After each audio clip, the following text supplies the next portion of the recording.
Welcome into Rounding the Bases Live, presented by Enterprise Bank and Trust, episode number 64. I am Joel Goldberg, and I hope that all of you out there had a good, healthy, and safe weekend. And for all of you dads out there, happy Father's Day. I think this is the first Father's Day, maybe, that I've ever spent from the beginning to the end of the day with my kids, because there's never been a Father's Day where I haven't at least had to go into work to work on a baseball game, or having been on the road and hopefully been able to travel home to at least see my family at 10 or 11 that night for a little bit.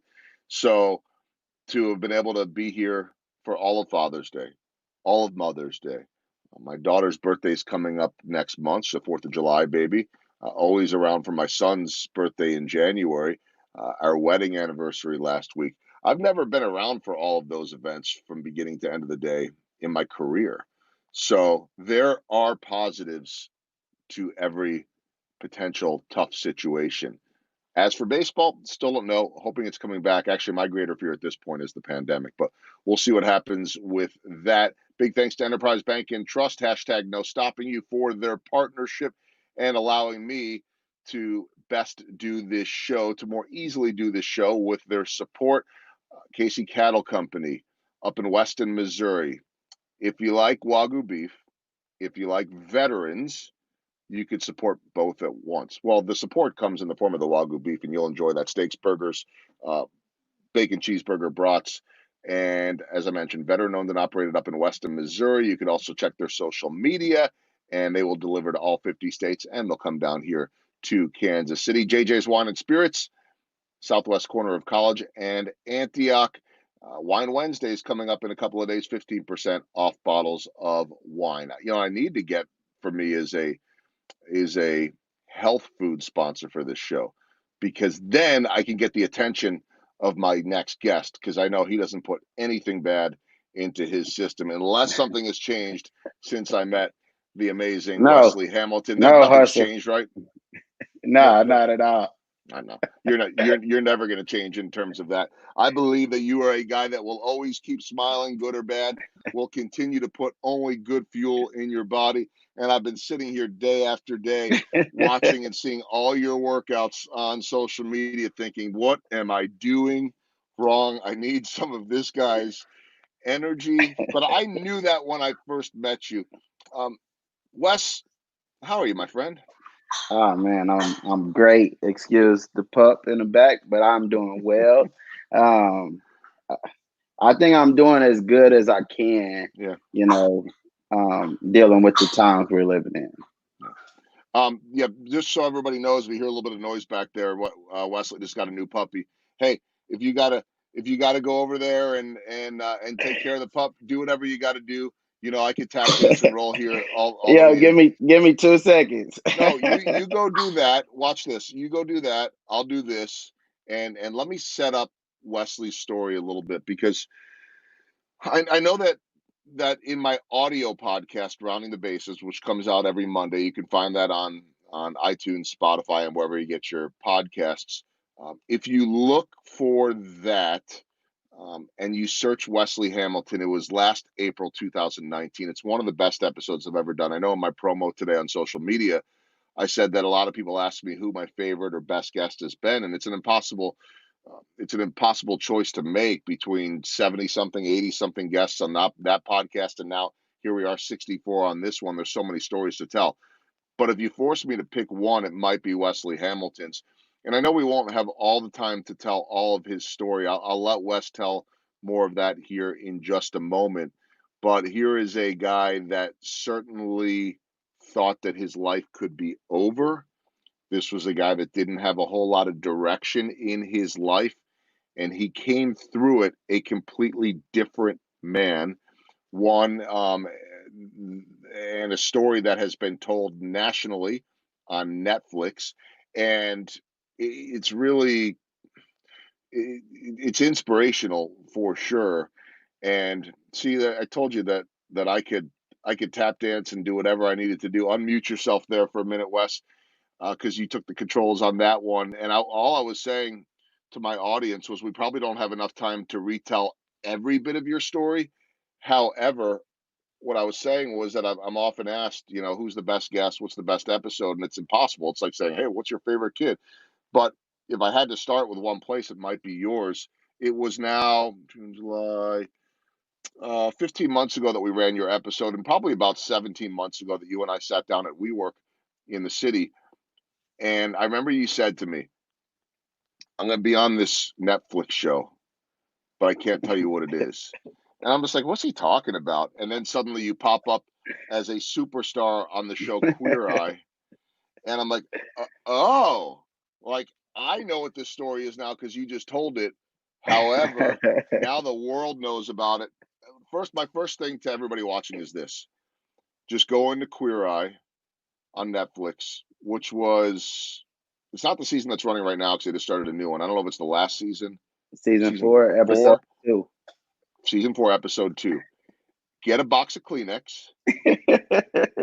There will be tears, but there'll also be incredible inspiration. So that is my long way of saying to you, I asked you how you were doing, but oh gosh, there's so much I want to talk about. We certainly want to talk about Black Lives Matter. We want to talk about your foundation and your nonprofit, Disabled But Not Really.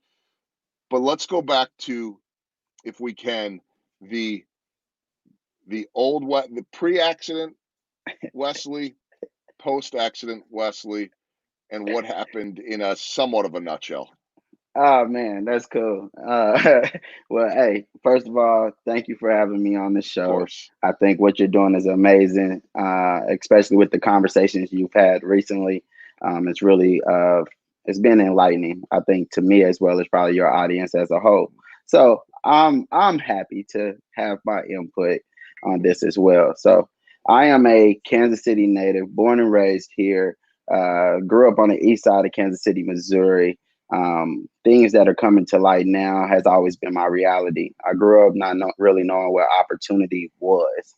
Um, it's crazy that I could say it like that, but seriously, there just was no leadership in the communities that I grew up in, and it just led to a lifestyle full of negativity. I mean, I really was a negative person. I might be smiling right now, but I was really a negative.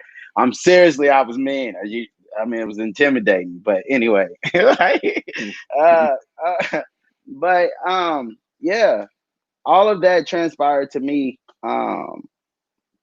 facing someone due to an altercation, which led to me being paralyzed from the waist down for the rest of my life. Now, I did do that pretty quickly, but the reason why I did that is because when I got shot, um,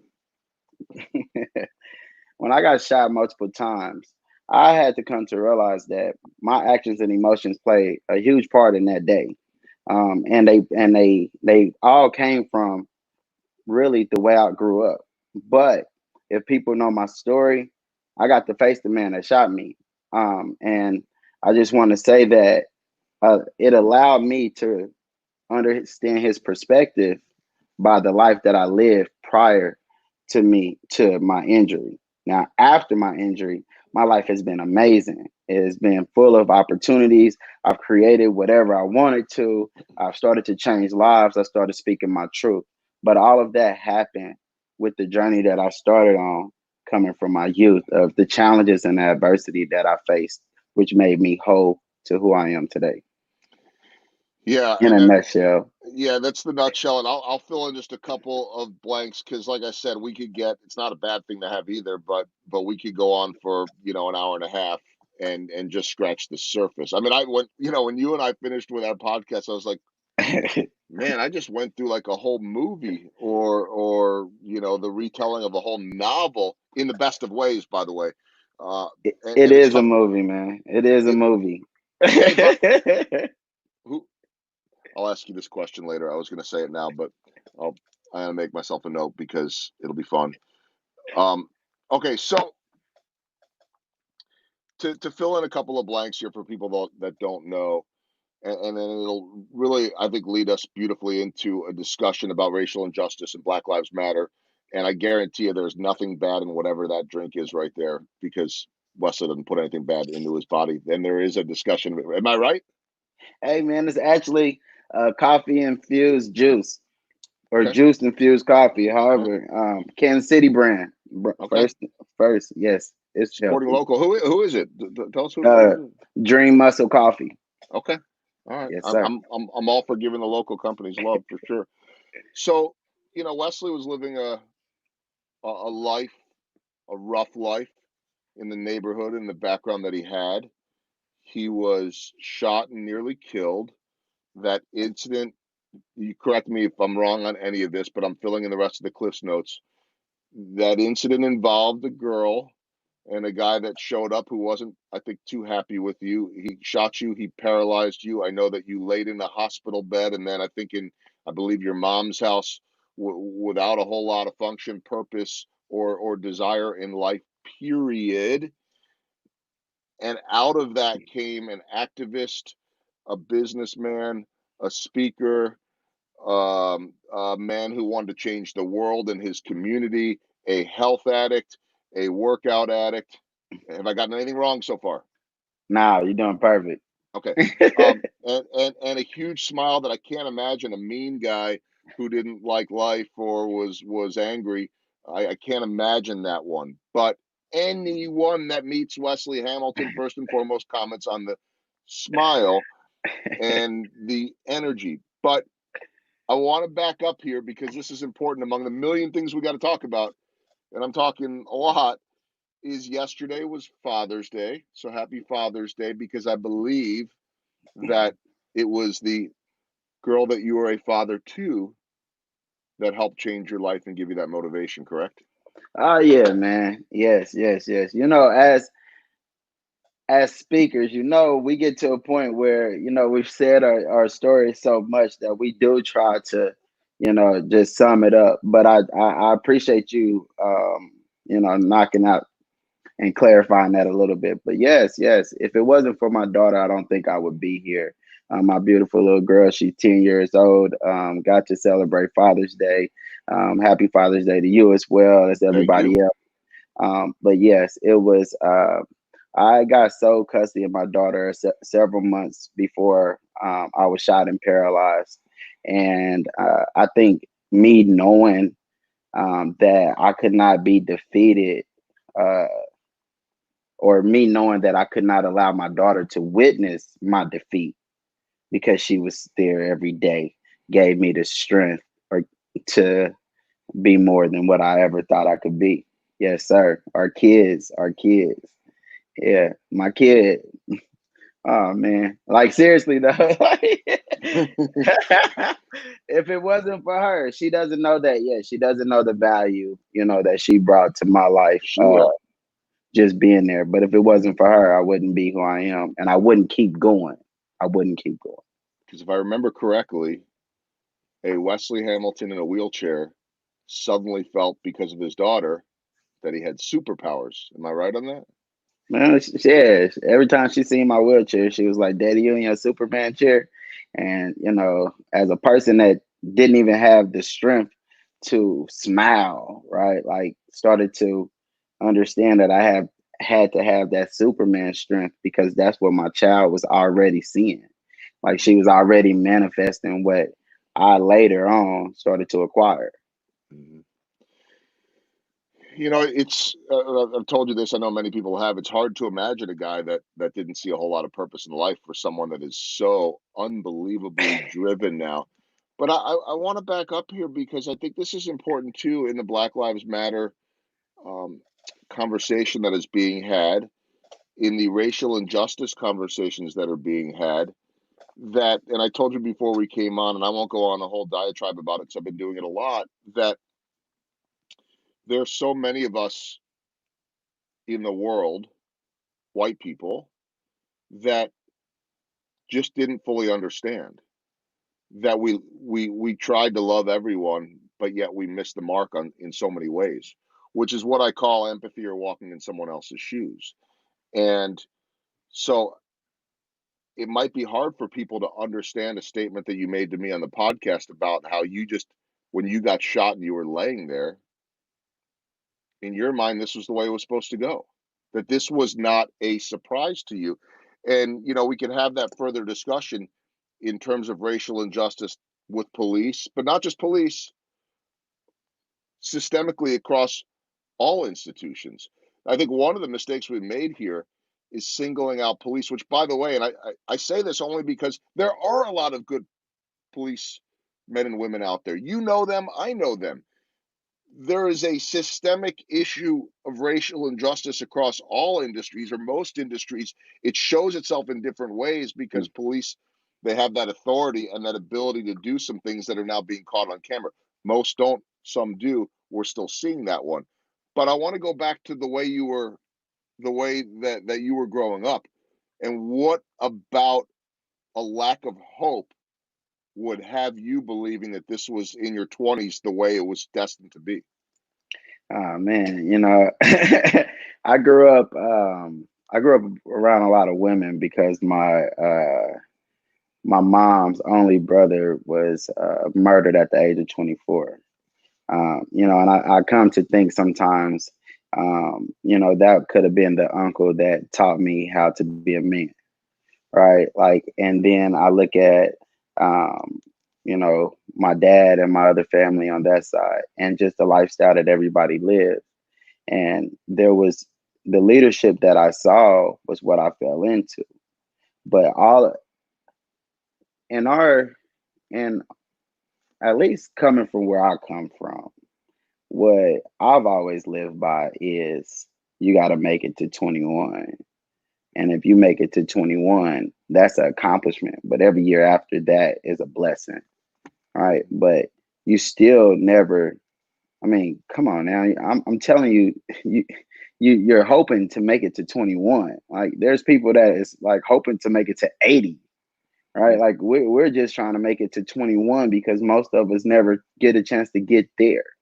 And that is like a milestone. So like for me, there was a lot of hopelessness because there was no representation that had longevity in their lifespan, right? Like nobody. I mean, I have my uncle, he passed at 40. My mom's brother was 24. It's like it's a constant thing. So for me, when I was shot at 24, I was happy that I made it to 24. I just turned 24 5 days prior. But did I think that, oh man, this shouldn't have been me, or this is not how life's supposed to be? No, it was like, all right, that's what's up. And that was just more or less of my approach to it, especially with the lifestyle that I lived. I just thought like, yeah, it's I mean everything that portrays our the stereotypes and the lifestyles that we live always spoke on it having a short lifespan. So it never said, all right, well, you're going to live this legacy. Even people that we looked up to were either assassinated, right, or they went Mm. to prison or something like that. So again, there was like really for leadership, they wasn't here no more. Yeah, and we're hearing those three words, Black Lives Matter, now in a different way. For some, I'm amazed that people still don't get it. To me, the simplest way to explain it, it's not a knock on saying other lives don't matter. In the simplest form, say Black Lives Matter too. That's the simplest way to explain it. No one's saying they matter more. They're saying that they haven't mattered enough. And so that I always understood. From the time that people were talking about Black Lives Matter, I was like, well, all lives matter. We already knew those other lives mattered. So I ask you that because if you didn't think that your life mattered enough to expect to last beyond 24 or 25 or 30, um, this is a different discussion than exposing systemic racism, racial injustice. But how fueled are you right now with everything that you're doing, which involves the communities you grew up in? It also involves being an inspiration to those that think they can't, whether it be physical disability or color of skin, and telling them and showing them they can. How much does that drive you every day? Man, I think my drive has always, eventually been fueled by the change that I believe I can make in my community. And with, this going on, I mean, my inspiration to stay driven are my little nephews, my godson, these young black men that I have to teach, how to be something more than how they're seen, like, and that alone, and then as well as people of color that have disabilities, right? Like, because if you're someone like myself, I don't want you to fear that someone's not going to acknowledge your disability first because of the color of your skin, Mhm. especially if you get pulled over in a vehicle that you're driving, And so those are things that I have to, again, go back and just really just, man, the youth of knowing that they're the future, knowing that, certain people's the views and opinions and perspectives can be shifted, but what can still be changed are the youth. That drives me every day. My daughter at 10 years old, I've created leadership within her that I probably didn't see within me at 10. Like, that drives me every day. Like, I get the problems in the world. They've been here, right? It's gonna have to start with our conversations, yes, but man, the perceptions that shift in these kids. And so for me, I have to be able to show them that they're more, because once I understood I was more, I really didn't care about how everybody else thought of me. You see what I mean? Mhm. And so that is the point. That is the part that a lot of people are missing. We've never seen our value. We don't even have an identity as a culture. Nobody even knows how to identify us. It's African American, Black, or people of color. That's a problem, right? Because you never gave us the opportunity to heal and create something for ourselves that has this sustainable lifespan. It's never been that. It's always been a constant fight dealing with trauma, on and on, right? Mhm. So, like, for me, the kids are feeling that generational trauma. And that if I am inspired by anything, I am inspired by knowing that I can be that positive representation that shifts that child's mindset. And that's all that's needed, because I still face the racism in this world. It has never stopped. What has changed is my mindset and the way I react to it. And the fact that that fuels me to be better. That fuels me to know that a lot of people see less of me, and I got to show them more of me.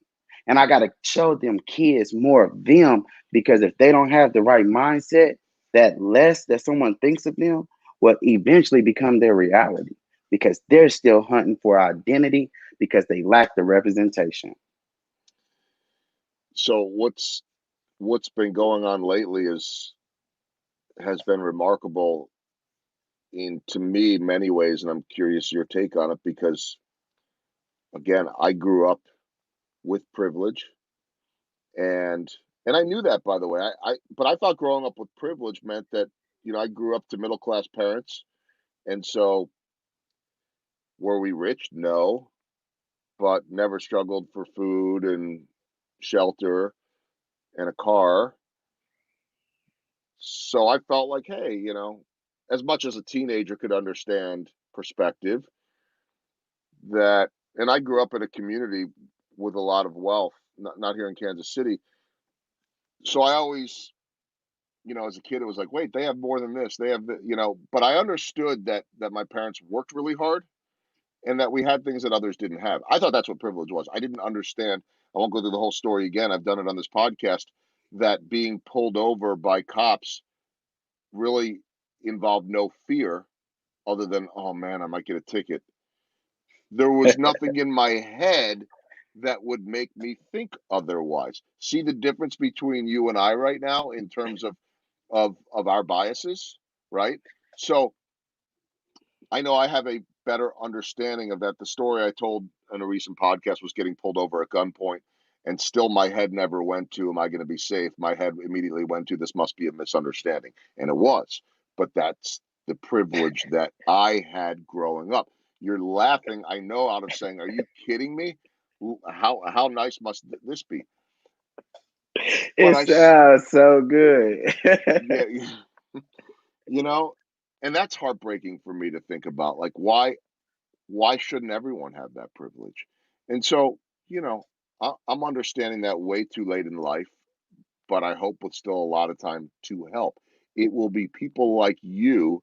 It will even more importantly be people like your daughter that are going to be ones to do things. It will be people. She gets in every one of my shows now. She's like, she is like number one on the list is my friend and your friend Kiana Sinks.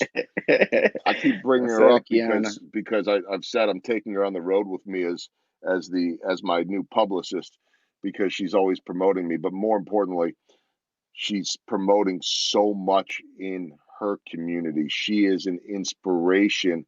And that's my question to you is when you see all of what is going on in the streets, the protests, the people rallying, you see the Kianas and the Wesleys of the world. You guys are much younger than me. Is do you have hope? Oh man, this is a different time. I mean, you know why this is such an uncomfortable conversation? Because nobody wanted to have it before. And what was taught to at least me right growing up is that man, you played a certain position to stay safe. And that if you started an uncomfortable conversation, you might trigger the wrong person, and that could lead to something different. Like this is a perfect time when everybody should use their ability to, speak on what's right and what's wrong because everybody is on the same playing field now. It wasn't the same like this, I don't think, ever. Generations have changed.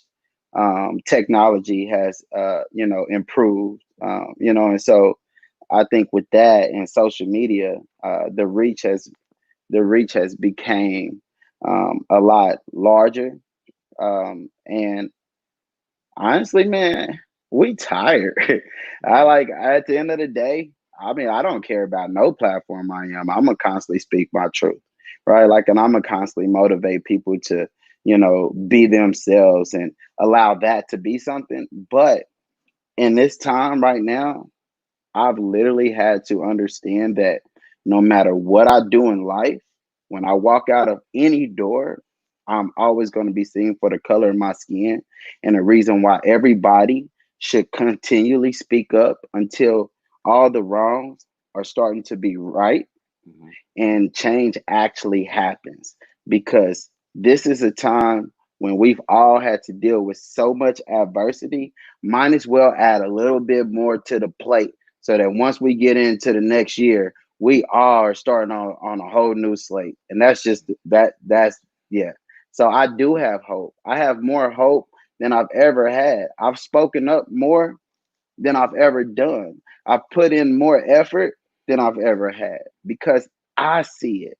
I feel it. I'm listening to Kiana. I'm listening to Angel. I'm listening to my friends. I'm listening to the unheard voices in the community. I'm listening to them. And you know what everybody's saying? Enough is enough. I'm listening to you, right? Like I'm listening to everybody. I'm listening to our allies now that are speaking up and these companies that are speaking up. And even though we have some iffy, but at the same time, everybody's using their platform, using their voice, and that is amplifying the ones that have always been used.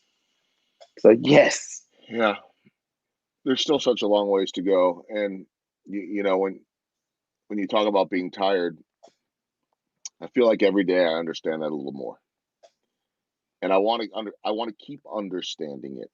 And my I want to shift away from me, but my role in this is to be able to help tell these stories, so that if I can expose these stories to a larger crowd and a different crowd, because you know what, you, Kiana, Angel, and so many others have been trying to tell these stories for years, and not everyone has heard it. So there's an opportunity right now for more to hear it. It's absurd that it took a murder over 8 minutes and 46 seconds for this to happen, and that there have been more. And oh, by the way, last night we get the news that some racist hangs a noose in the garage of the only black NASCAR driver after he was instrumental in getting NASCAR to make a change and get rid of a racist image.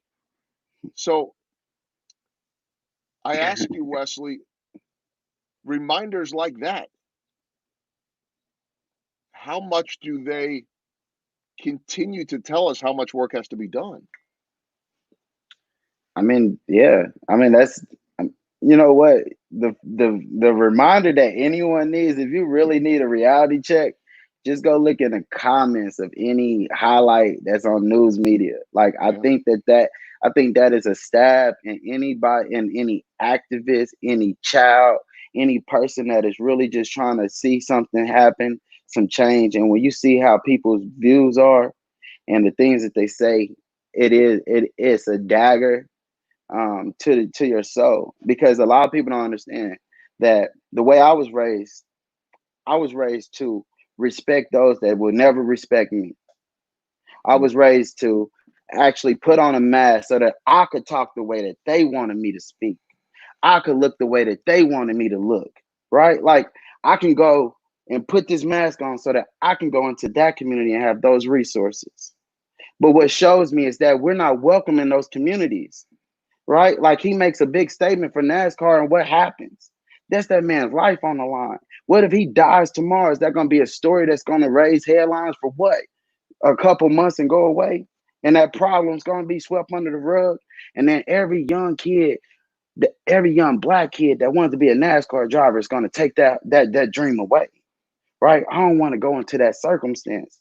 Like, and so, man, yes, it's a constant reminder to us that there's a lot of work to be done, but it is also a constant reminder to us that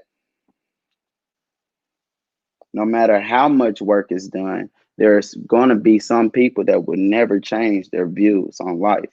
And I think, Joe, as a person that have grown to understand perspectives, right? I completely get that everybody, it's always about how you raise, right? Like, and so everyone's raised differently. And I think that's the beauty of the world is perspectives, and that's how we learn from each other. So I get that some people are raised differently, and that's just what they know. The thing is that we've all known one way, but it's the power of understanding that you can change that and that you can do something else. And so, even if you disagree with whatever you see or whatever is going on, you might can agree with the fact that you're tired of hearing about it, and that at any given day, that something should be done. Because if you keep seeing it and you keep hearing it, there's a problem going on in this world, and it's not just here, but it's everywhere. And it's man, you think of a pandemic. I mean, I feel like we just starting to expose more. Well, I heard it described as we have a pandemic, which is a virus of the body, but we also have a pandemic, which has been a virus of the mind for generations. And so it's going to continue to take time. But, at least from my hope, and who am I to say, but I just feel like there's more attention on this than ever before. Now, I was not alive when Martin Luther King was assassinated, but, there's the powerful last week I had a guest on, my friend Donald Hawkins, who is a phenomenal entrepreneur here in this town, Georgia native, and he was watching some like a Sesame Street thing with his daughter, who talking about race and all that, and she made the comment, as only a kid can know, having a daughter, said something like, I thought Martin Luther King already took care of all of this. So, like, when I heard that, I was like, man, I mean, that was before I was born. And we all know that I'm old right now. So, I mean, think about that. That's 40 something years. I do want to get to some of what you're doing in terms of business and your organization in a bit, but let me just hit a couple questions, and they're flying in left and right, and because I just want to keep having these discussions, and you know I, the whole part about being tired, there was a phenomenal explanation. Kiana shared with me a recent deal that her pastor, Pastor 83, did with another pastor from a white evangelical church. It's the best video that I've seen, and it just, if people can find it, do it.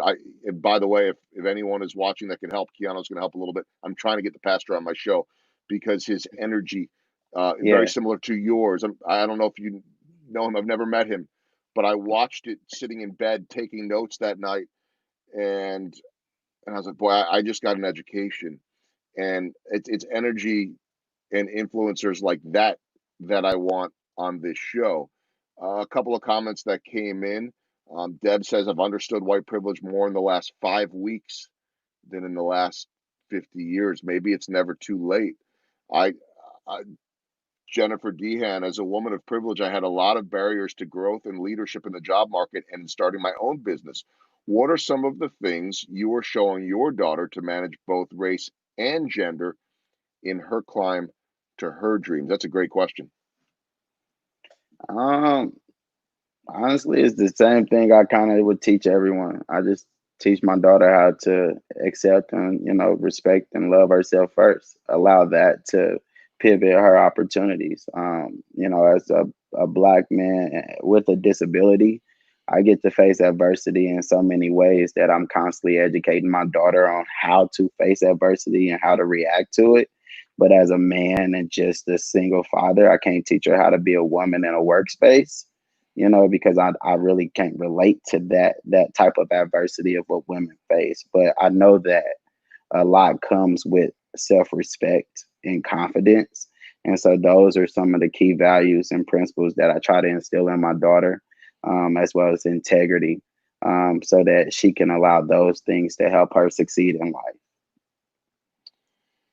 Okay, so I would like to get now to one of your passions, which is certainly the physical end of things and the mental end of things. But I want to set it up with this first. A little before and after, for those that don't know, what were the height and weight pre-accident, and then maybe what I'd call post-revelation, or where you're at now, pre-accident versus now. Hey. Nah, so pre-accident, I was about 250. I'm 5'4". And now I'm about 160, but I'm real big. So I would say I got to 130 after my accident. So I was down to 130 once I found out that I had lost weight and all of that. So yeah, still 5'4" though. Well, yeah, okay, fine. I'm not trying to stretch you, but what about the diet pre and post? Oh man. Whew.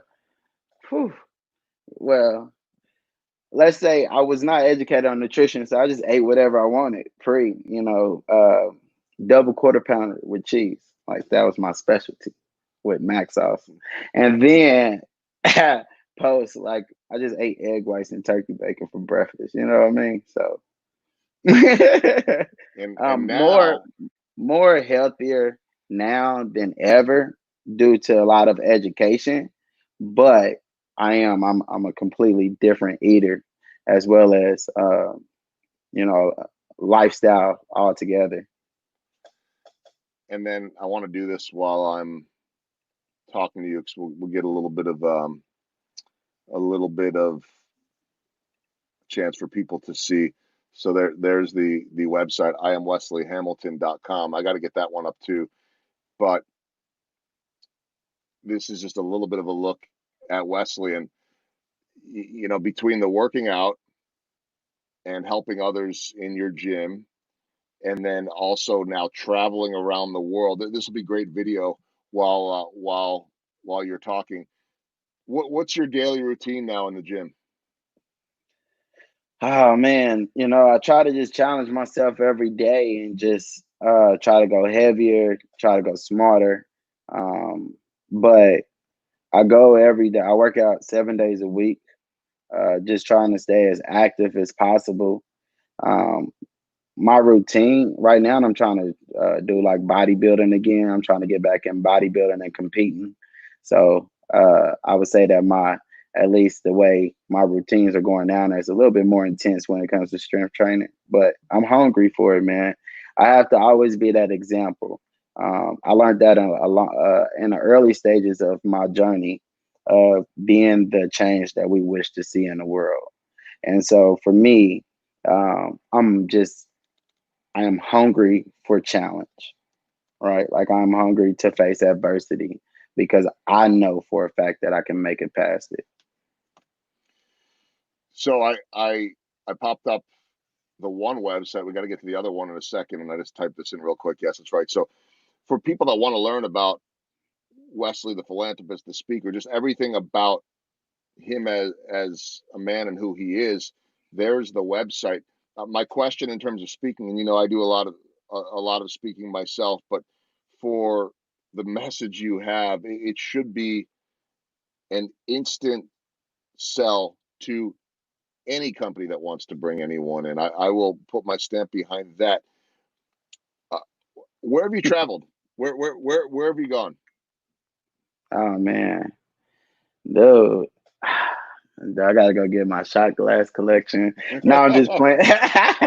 No, man. I've traveled everywhere.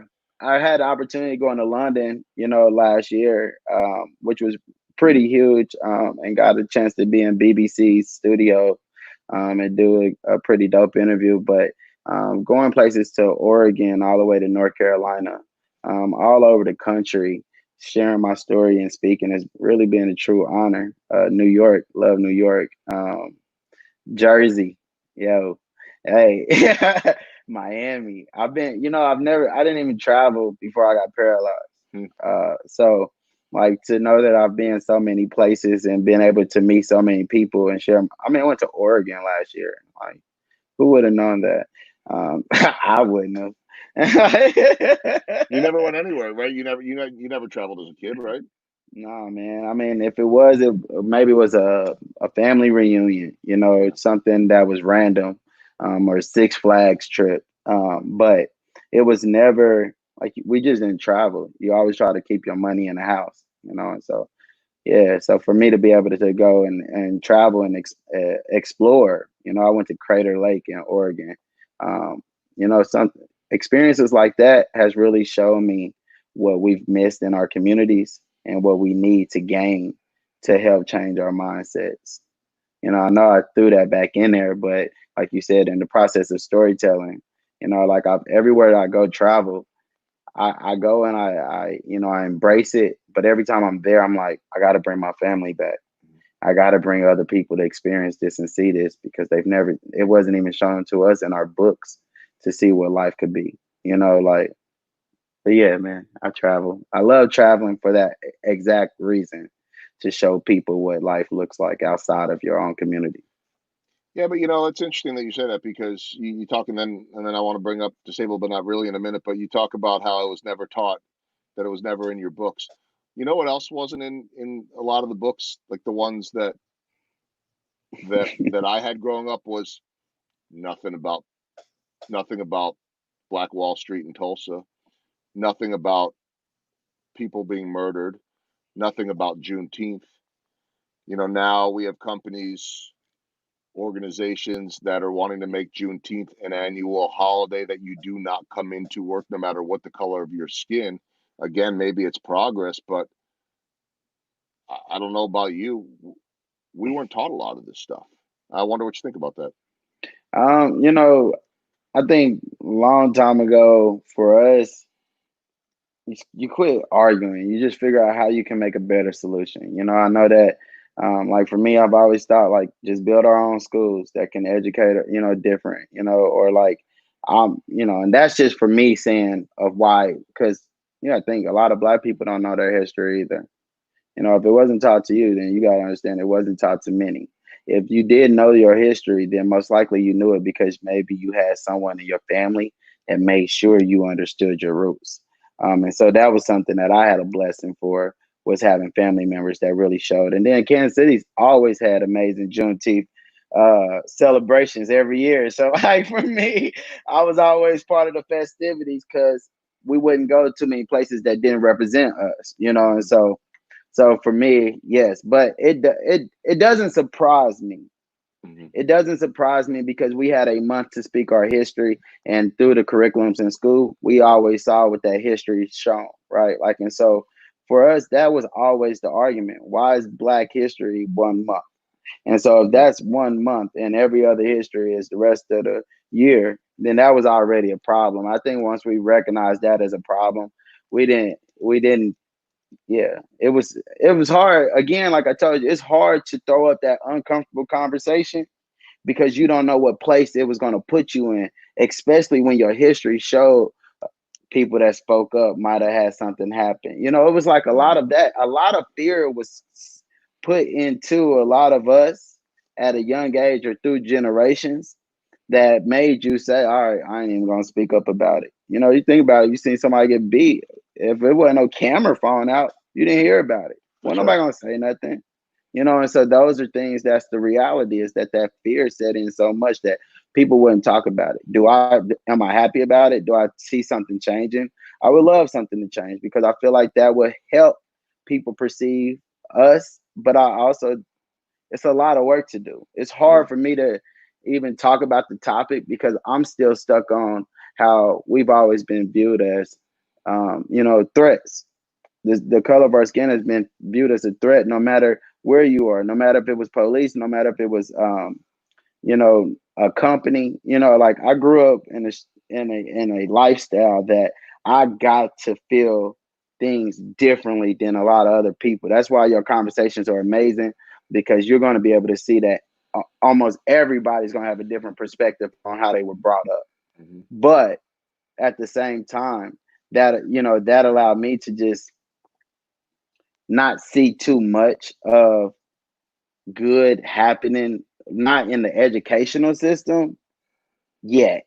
Like I just can't see it. Like I would like to, but I don't think that our history has to speak on what's been past as much as what's now. Like I feel like what we lacked is showing the leaders of the today's era and always reflecting on the old eras where that it shows the brutality, right? Like of course you might need to be educated on it, but I'm tired of seeing it, Mhm. right? You see what I mean? Where that, Yeah. like, I'm tired of seeing the, like, I don't want to hear till 2020 that somebody kept getting murdered. Leave that and those stories back then. Tell me about the accomplishments that I've never heard of. Tell me about that black inventor that was always hidden. Tell me about that. You know what I mean? Like, tell me about those people that now have a representation outside of sports, outside of certain careers that we've only been instilled. Like, that is the history that I want to see now because that is the history that's going to help us grow. The history of showing us always being oppressed needs to go away. It Mhm. needs to show us where that we can all celebrate people, as humans, and not just celebrate them as an accomplishment. Like I refuse to be the first black anything. I probably wouldn't even want the award, man. It doesn't make me feel good. You know what I mean? Like why am I the first black in 2020? Right? Like that doesn't if that doesn't make sense, that should not be a title. And so like for me, when you think of history, everything just need to be rewritten by today's era. And we need to just, hey, we all come together now. Let's speak on that. You love me, I love you. Let's speak on that. You know what I mean? Like I'm not sitting there in your face like trying to spit it. Let's speak on that type of love. Let's speak on the accomplishments Wes is making now, Kiana's making now. Let's speak on you see because Mhm. you keep going back, all you doing is opening that door again. And some people are going to get that history and change. Some people are going to get that history and still feel like they can be the oppressor. Yeah, it's powerful, and I, I'll pledge every moment I can to highlight those stories. I want to rely upon my black friends and the black men and women that are in my personal network to continue to introduce me to others so that I can highlight those stories. We all know what LeBron James does. You know, we all know about Patrick Mahomes. We all know about name any musician. They're in the spotlight. We know that. But what about everyone else, right? And so, to me, um, without a doubt, there. I've always said there are stories to tell every day. You know that now as a storyteller, Well, right? There's well, there's never an end to that. I just wanted to, so when I realized that certain things might not have never been taught was when I did my first career day at a majority all white school here in locally, and did my Q&A session, and the one of the kids said, "Hey, are you a rapper?" And and everyone's like, "No, no, no." And for me, I just, "Hey, why'd you ask me that?" It's like, "Well, most black people are rappers," and I'm like, "No, actually, I'm just adaptive athlete." And I changed the perspective right then. I could have shifted it and made it uncomfortable. Where now this kid just like, I don't even know how to ask. But instead, I just said, "No, this is what I can do. This is what I do as well." But that was a highlight for me to see, like, okay, there are there is in a system, it is designed for you to only be highlighted as certain successors.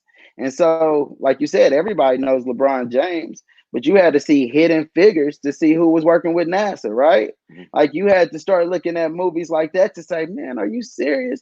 And so what if we were able to see that at a young age, like literally of today's era? Like right now, that's why I feel like it is a must for all these influencers to speak. It is a must to get on platforms like yours, because this is knowledge of those that are in the community doing stuff that, hey, not only do I look like you, not only am I doing things that I can show you can do, I haven't, I'm still aligned with your generation. Mm-hmm. You see what I mean? Like, and so then that allows them to relate to you a little bit more than you sounding like, "Ah, man, you don't know what you're talking about no Right. more." So, I mean, it's a, it's a powerful time. Yeah. This time is powerful. I'm ready for it. I feel like I waited for it my whole life. So So, you got a lot of life left, and a lot of time to make a difference, and a amazing opportunity. You took this opportunity before everybody started paying attention, by the way. So, yeah, that has been your life, and I just it's amazing to me because it is multifaceted. You are addressing and have addressed and will continue to address the issues of racial injustice, certainly in your community and beyond. But I could forever remember, forever remember. Well, in fairness, there's some things I don't remember from yesterday, but I can remember a conversation from 15, 16 months ago talking about going down, I think it was Dallas, to Texas, and handing out water and handing out healthy food and saying, wait a minute, what good are we doing by feeding people if we're feeding them a bunch of crap that's going to continue the cycle, in terms of poverty, in terms of poor health, and on and on. I mean, this is again the issue of systemic racism and what is available to people. So I know you're making an impact.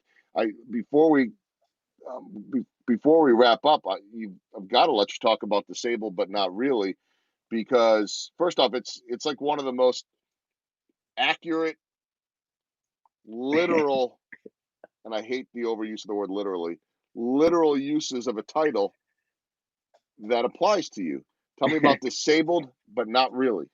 Oh man, yes. So disabled but not really.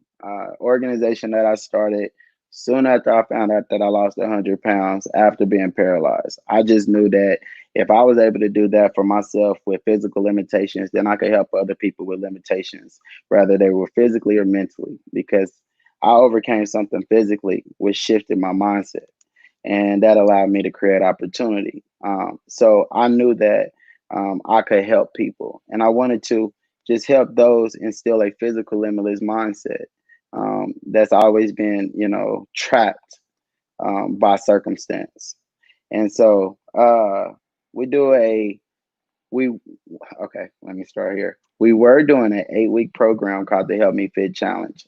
Due to COVID and some things, we had to put that on pause. But as me and Joe was talking before we got on air, I've been working on new initiatives that focuses on um, implementing outdoors. We're seeing like the shift of the world, and what I found is that even with gyms opening back up, because we are a physically fitness kind of based organization, is that people with disabilities are have a little bit more liability when it comes to health conditions. And so, even though it might open up for most, it might not open up for us. And we're basically just revisiting that on how can I help you take control no matter if the world shuts down and you don't have access. And so, yeah, how can I keep you um, limitless even when everything around you feels so limited? And that's the initiative. And with I would be proud to say, with the circumstances that are happening right now, we have um, we have started to refocus ourselves and make sure that we are impacting the inner city communities as well as we are with the disabled community, because a a mindset that is limited due to circumstance is just as need for growth as a mindset that is limited due to physical limitations. And so, yeah, man, disabled but not really. If you go to the website right now, it's a brief message. You probably have to follow us on our social media to actually start to see what we're doing because we're changing our website. We're just really restructuring because it needs to align with the values and a direction that the world is currently going in, and we fully support that. So you can get more information, disabled but not really .org. Jump on the social media and you'll find it. Well, if you know how to search anything, you will find it. I am wesleyhamilton.com. All right, my two very lighthearted questions before we wrap up. Which host on Queer Eye of the five had the biggest impact on you? They're uh, not they're not watching right now. You can say whatever. yeah, I know, I know. Um, You can say all of them. I don't know. no, I would say, man, yeah, it's tough because they all did have a impact in different ways. But if I had to say, I would put it as 10. Just because 10 gave me the ability to see that I could be in fashion more. That opened the door up to me, seeking to be a model, which has opened up opportunities. Again, I see myself as a door opener, right? And so I just think that everything that those guys did allowed me to now go into different avenues and open up more doors for people of color or people with disabilities. I think I asked you this one last time as maybe my rounding the bases final four. That I don't remember because it's been 50 something, 60 something interviews later. But I'll just ask it again because we talked about the movie when we started this. Who's playing Wesley Hamilton in the Wesley Hamilton movie?